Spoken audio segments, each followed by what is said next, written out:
Here's a tip for those of you do-it-yourselfers out there. This might not be as much for a professional, but if a professional gets in a bind, then maybe it would be.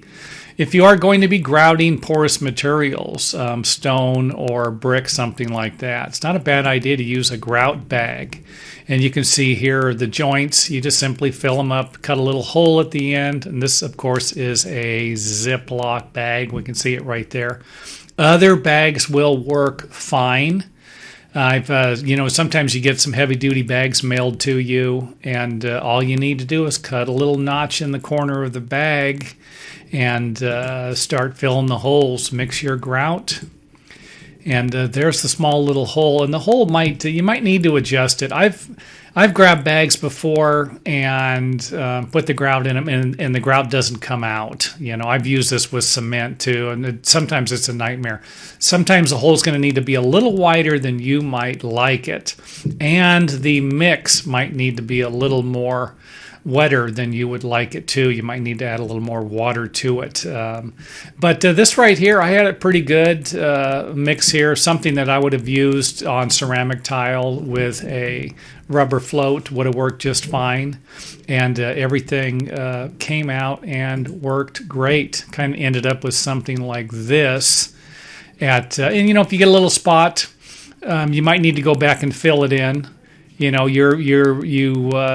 take something to flatten it out, and you find out you got a little hole or you missed a spot. Just simply grab the bag and fill the little hole, and it really worked out great. Went around and filled all the edges up later, and it worked a lot better than the time I did it before. The time I did it before on our kitchen floor, I had a hard time, and I want to save and have a video for that in the tile section on showing people how to grout, and it really was a nightmare. I was trying to give people an idea on how to grout ceramic tile using the stone, and really got a lot of slack from it. People were saying, "Come on, you don't do that on this stuff." So here's the video. I'm going to put a link in the other video.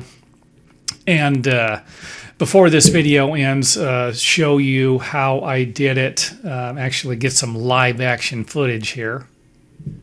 Okay, here's the live action footage. We have the grout I've already put in. And there it is in action. Look at them go. And just go over it. If you get a spot where it's a little low, just bring the bag back and fill it up. And you can see I like to leave a little more in there. And, something like this, you just move it over here to fill this hole. So, you can see right here, I can just move this over here to fill this area.